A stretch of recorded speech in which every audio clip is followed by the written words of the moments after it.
સોમનાથ સ્વાભિમાન પર્વ કાર્યક્રમમાં આપણી સૌની સાથે મંચ ઉપર ઉપસ્થિત વિશ્વના સર્વાધિક લોકપ્રિય નેતા અને ભારતના યશસ્વી વડાપ્રધાન આદરણીય શ્રી નરેન્દ્રભાઈ મોદી સાહેબ, મારા સાથી નાયબ મુખ્યમંત્રી શ્રી હર્ષભાઈ સંઘવી, મારા સાથી મંત્રી શ્રી જીતુભાઈ વાઘાણી, અર્જુનભાઈ મોઢવાડિયા, પ્રદ્યુમનભાઈ વાજા, કૌશિકભાઈ વેકરિયા, સાંસદ શ્રી રાજેશભાઈ ચુડાસમા, આમંત્રિત સર્વે સંતગણ, પ્રેસ મીડિયાના મિત્રો, સૌને મારા નમસ્કાર. જય સોમનાથ. આદરણીય વડાપ્રધાનશ્રીના નેતૃત્વ અને પ્રેરણાથી ઉજવાઈ રહેલું સોમનાથ સ્વાભિમાન પર્વ દેશના આત્મસન્માન અને અતૂટ આસ્થા તથા અડગ સંકલ્પથી ઉજવણીનો અવસર છે.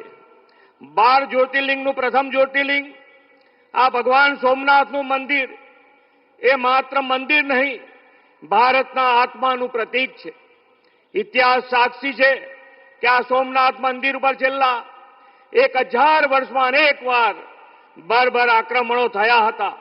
મંદિરને તોડવાનો પ્રયાસ થયો, પરંતુ કોઈ આક્રમણો ક્યારેય ભારતની આસ્થાને તોડી શક્યા નથી. આજે પણ ભવ્યતા અને દિવ્યતાથી ભગવાન સોમનાથ બિરાજમાન છે. સોમનાથથી અખંડ આસ્થાની કથા અનેક વીરોના ત્યાગ અને બલિદાનથી ભરેલી છે. વીર હમીરજી ગોહિલ, ચૌલાદેવી, વેગડા ભીલ જેવા શૂરોએ પોતાના યોદ્ધાઓ સાથે સોમનાથ દાદાના રક્ષણમાં સર્વોચ્ચ બલિદાન આપ્યા હતા. આજે આખા જગતમાં સ્વની ચર્ચા છે, ત્યારે આદરણીય વડાપ્રધાન શ્રી મોદી સાહેબે દેશના ઇતિહાસમાં જોઈએ એવું સ્થાન નહીં પામેલા સ્વાભિમાનના યુદ્ધને અને સોમનાથ દાદાના રક્ષણ માટે સમર્પિત થઈ ગયેલા શૂરવીરોની શહાદતને યાદ કર્યા છે. 1000 વર્ષ પહેલા દેશની અસ્મિતા પર આક્રંતાઓએ કરેલા આક્રમણનો આપણા સ્વાભિમાનની યોદ્ધાઓએ પૂરા શૌર્ય અને સાહસથી જવાબ આપ્યો હતો. જનમાનસમાં આવા સ્વાભિમાનની જ્યોતિ જલાવી રહે એવા વિચાર માત્ર આદરણીય વડાપ્રધાન શ્રી નરેન્દ્રભાઈ જેવા યુગ પુરુષને જ આવે. આપણે સૌ નસીબદાર છીએ કે વિશ્વના વિકાસ પુરુષ એવા વડાપ્રધાન શ્રી મોદી સાહેબ આજે આપણને પ્રેરણા આપી રહ્યા છે. આખા યુગનું નિર્માણ કરનાર વિઝનરી લોકનાયક શ્રી મોદી સાહેબે પ્રત્યેક ભારતવાસીઓના સાંસ્કૃતિક રાષ્ટ્રવાદનો જે ભાવ જગાડ્યો છે તેનું ગૌરવ કરવાનો આ અનેરો અવસર છે. સોમનાથ મંદિરની ગાથા કોઈ વિનાશની ગાથા નથી. એ તો 1000 વર્ષથી આપણા અડગ સ્વાભિમાનની અને ક્યારેય અસત્ય સામે ન ઝૂકવાની વિરાસત છે. ગુજરાતના પનોતા પુત્ર લોહ પુરુષ સરદાર સાહેબે દેશની આઝાદી પછી સોમનાથ મંદિરના પુનઃનિર્માણનો સંકલ્પ કર્યો હતો.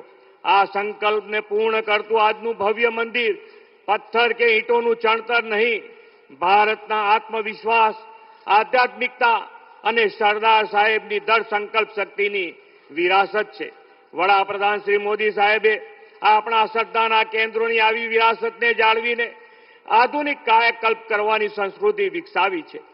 કાશી વિશ્વનાથ, કેદારનાથ, મહાકાલ, બાબા વૈદ્યનાથ ધામનો વિકાસ, અયોધ્યામાં ભવ્ય રામ મંદિર, પાવાગઢમાં મહાકાળી માતાને 500 વર્ષ પછી ધ્વજારોહણ, અંબાજી ધામનો સર્વાંગી વિકાસ અને સોમનાથ તલીમ સંગમ તથા સોમનાથ સ્વાભિમાન પર્વ.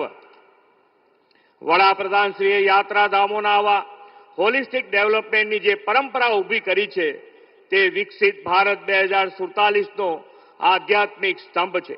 વડાપ્રધાનશ્રીના નેતૃત્વ અને દિશા દર્શનમાં વિકસિત ભારત માટે આપણે દેશના ભવ્ય વારસાનું જતન કરવા સતત પ્રયત્નશીલ રહીએ.